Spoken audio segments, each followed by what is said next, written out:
Hello, my name is Michael Bass, and on behalf of our group from the University of Texas Southwestern in Dallas, I will review with you today our presentation titled Beyond RADS, Structured Reporting in Multimodality Prostate Imaging. The diagnosis of prostate cancer is a rapidly evolving field. Multiparametric MRI has been primarily relied upon for cancer detection, to a great extent facilitated by the adoption of RADS. However, the expanded use of complementary imaging has resulted in adoption of new modalities that cover other clinical settings. As a result, lesser-known reporting and data systems have been proposed to help standardize the multimodality image assessment and to facilitate communication with both patients and referring physicians. In this presentation, we will provide an illustrated case-based review of lesser-known structured reporting system used in prostate imaging. Then we will present challenges that we have faced in clinical practice as we integrate these complementary exams and cover a broader clinical landscape. Finally, we will provide practical suggestions from our own experience on how to address or mitigate these challenges. Here's an example of the fact that multiple different technologies can play an interconnected role in the diagnosis of prostate cancer. Below, we see a PIRADS4 lesion on multiparametric prostate MRI that was not sonographically evident. However, with the use of MRI ultrasound fusion biopsy, the location of the MRI visible lesion can be projected on the real-time ultrasound screen and allow for adequate sampling of the lesion.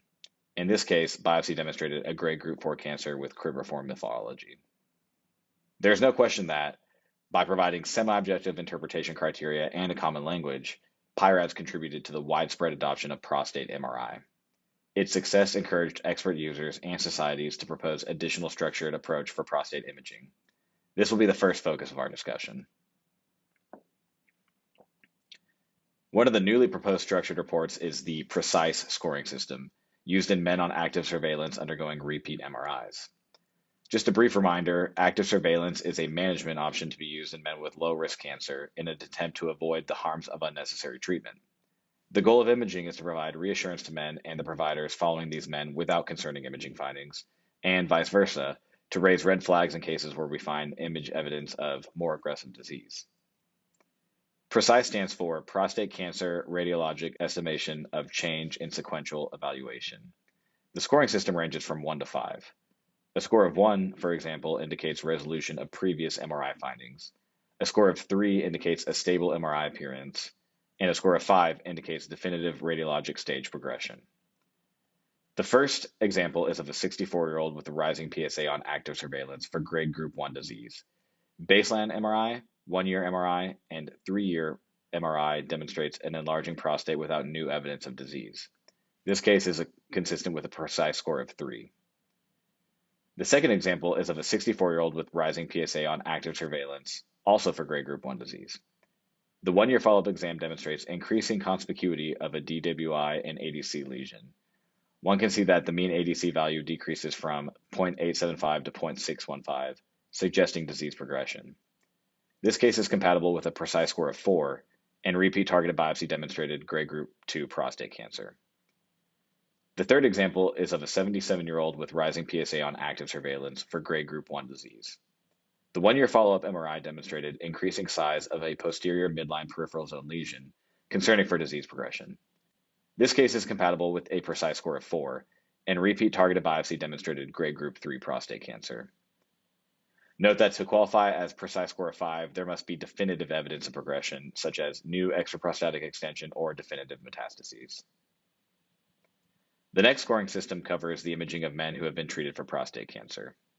First, the PIRR scoring system for those treated with conventional therapy, such as surgery or radiation.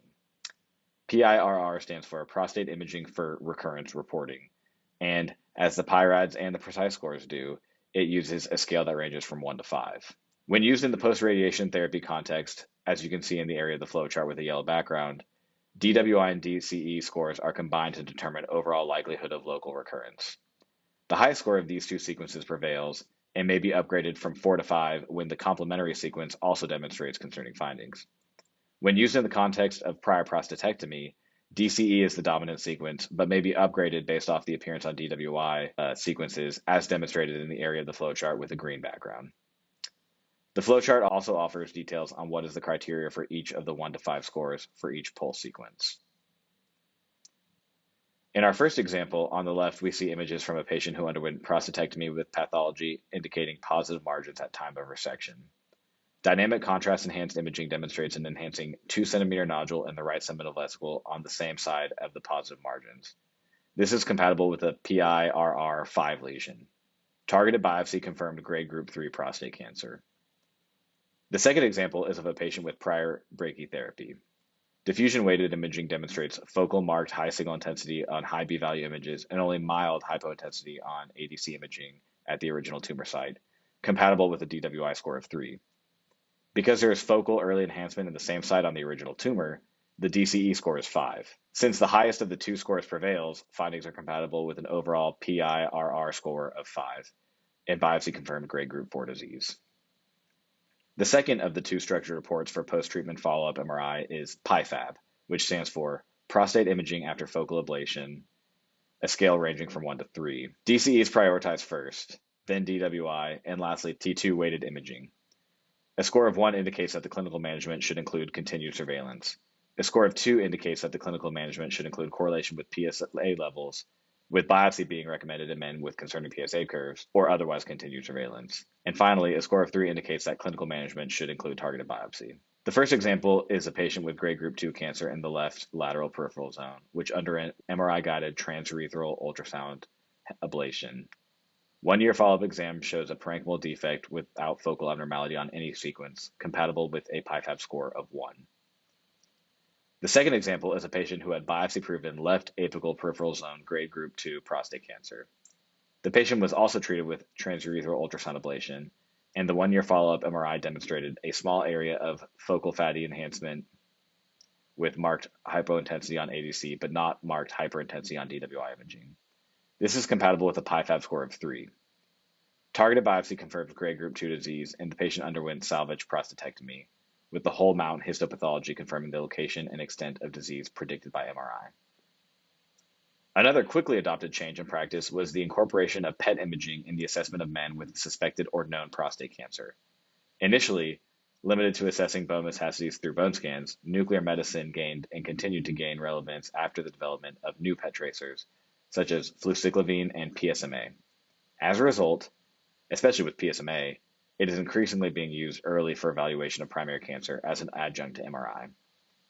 This was the context of the primary trial, a multi-center prospective study that demonstrated the improved negative predictive value and sensitivity for detection of clinically relevant prostate cancer by combining PSMA PET with multiparametric MRI.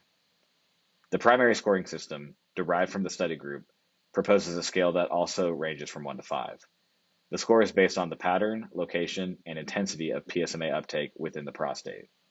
A score of 1, for example, indicates no dominant intraprostatic pattern. A score of 5 demonstrates intense focal prostatic uptake with the SUV max greater than 12. The below example is an interesting case. In the same 73-year-old patient with elevated PSA, we see 3 separate lesions with different imaging phenotypes. The first lesion is a peripheral zone RADS4 lesion with very marked restricted diffusion. The PSMA PET-CT did not show focal uptake in this region, compatible with a primary score of 1.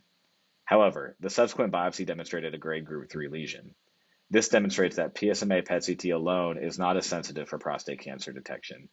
It also demonstrates the important roles played by diffusion ADC values in characterizing these lesions. The second lesion is an anterior transition zone RADS3 lesion. No focal activity was seen on the PSMA PET-CT. Biopsy showed grade group 1 disease, compatible with a less concerning appearance on MRI and PET-CT. The third and last lesion was an anterior transition zone RADS3 lesion, not as concerning from an MRI perspective given the lack of marked restricted diffusion. The PSMA PET-CT, however, demonstrated intense focal uptake in the same region with an SUV max of 15, compatible with primary score of 5. Subsequent biopsy demonstrated grade group 3 disease. These examples illustrate that multiparametric MRI and PSMA PET-CT, when used in combination, can improve radiologic pathologic correlation and risk stratification for clinically relevant prostate cancer. One of the new technologies that has gained some attention, although still in its infancy, is the microultrasound. This technology allows for high-resolution imaging of the prostate, which may assist in detection and subsequent biopsy of prostate lesions under ultrasound. The Primus score has been developed to target lesions and correlate with the likelihood of clinically significant disease. analogous to RADS for MRIs. A score of 1, for example, indicates a normal intact ductal architecture with a Swiss cheese appearance of the prostate. A score of 5 demonstrates irregular shadowing, mixed echogenic lesions, or irregular prostate border. The example below demonstrates a 2.2 centimeter RADS 5 lesion in the anterior right transition zone. Corresponding micro-ultrasound images demonstrate irregular shadowing with mixed echogenic foci, compatible with a Primus score of 5. Subsequent biopsy confirmed grade group 3 prostate cancer. Now that we've covered structured reports and clinical scenarios beyond RADS and initial cancer detection, we would like to discuss the clinical implementation of these reporting systems. As one can imagine, it is challenging to stay up to date with these different systems, each of which is expected to undergo regular updates. Additionally, the influx of trainees and new staff adds to this challenge. At our home institution, this is addressed by taking advantage of system-wide templates and PowerScribe. These templates contain the fields and subfields with pick lists that present the different criteria to the less familiar radiologist in a relatively intuitive way. We also make sure that the latest accompanying literature references are available online in our intranet. These are educational tools that help reduce variability in reporting. Another new, exciting technology that comes with its own challenges is the PET MRI. It combines the complementary nature of these two modalities as illustrated by the primary trial that we discussed previously. While the ideal scenario in interpreting PET MRI would be a single reader with expertise in both PET-CT and MRI, this is currently uncommon. More frequently, two separate readers with expertise in either PET or MRI are needed. A solution used at our home institution involves having designated MRI and nuclear medicine attendings assigned to cover PET MRI cases. Each attending drafts a report focused on their respective area of expertise, and then they discuss the case together in person or, more frequently, via an online meeting. Billing is an important topic with which physicians are notoriously uneducated. Currently, no specific CPT code exists for PET MRI. In order to properly bill for the work performed, there must be two separate orders placed in the electronic medical record, one for the PET-CT and one for the MRI. As we all know, image interpretation can heavily benefit from the comparison with relevant prior images. Most PACS systems use rules of relevance to display to radiologists what are the reference exams that are based on modality or body report. In many PACS implementations, therefore, a whole body PET may not readily appear to a radiologist reading a prostate MRI, given that these are two different modalities and different body parts. If not detected, this will negatively impact the accuracy of the reports and reduce our ability to correlate findings and provide more clear information to the referring providers. In the below example, abnormal radiotracer activity in the base of the penis was initially misinterpreted as pulling of urine. The only relevant prior exams in PACS was flagged as a prostate ultrasound. However, a multiparametric prostate MRI from an outside institution was available at time of dictation, but it was not flagged as relevant prior and therefore was not reviewed. Afterwards, the referring clinician asked for a reinterpretation of the outside MRI. When the PSMA, PET-CT, and outside MRI were assessed together, this area was considered highly suspicious. The patient was recommended for biopsy, which confirmed grade group 3 prostate cancer. This example demonstrates the importance of having access to relevant priors. In order to achieve this, it is important for radiologists to identify the rules of relevance available specific to their PACS. If there are deficiencies, radiologists should be aware and manually search for priors in both the PACS and electronic medical record.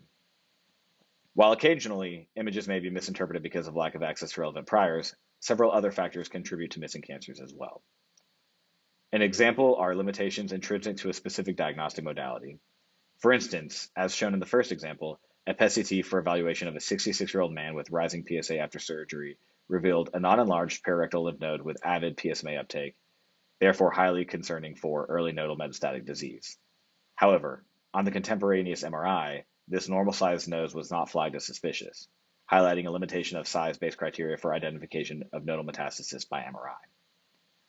We are also vulnerable to perception errors, missing a lesion because we fail to identify it, or incorrectly disregarding a finding as not suspicious. Our second case here is an example where an area of abnormal signal within the penile bulb on T2 and ADC images was initially not reported, possibly due to its unusual location. However, on PSMA PET-CT, there is a corresponding focal area of increased radiotracer activity, and subsequent targeted biopsy confirmed metastatic prostate cancer. These cases and the wealth of imaging pathology correlation provided by targeted biopsies are a great learning and team-building opportunity. Here you see a flowchart with our process for reviewing biopsy results in light of the imaging findings, identifying discordant cases that may require additional clinical scrutiny, as well as cases with learning points to be shared with the group reading prostate imaging studies. This is done through bi-monthly RADS conferences, which is also an opportunity to discuss upcoming report template challenges and opportunities for optimizing our practice.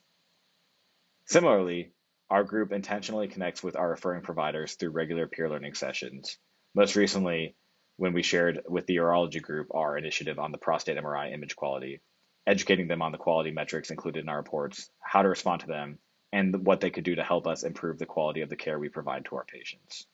To conclude, although multi-parametric MRI remains a cornerstone of the initial detection of prostate cancer, other modalities are playing a growing integrated role in the diagnosis, staging, and follow-up of patients. Multiple structured reporting systems beyond PI-RADS have been developed, with applications including detection, surveillance of low-risk disease, and post-treatment recurrence. It is important for the radiologist to be familiar with these reporting systems as prostate diagnosis and treatment continues to evolve, recognizing and addressing the challenges arising from these scenarios. On behalf of my group at UT Southwestern, thank you very much for your attention.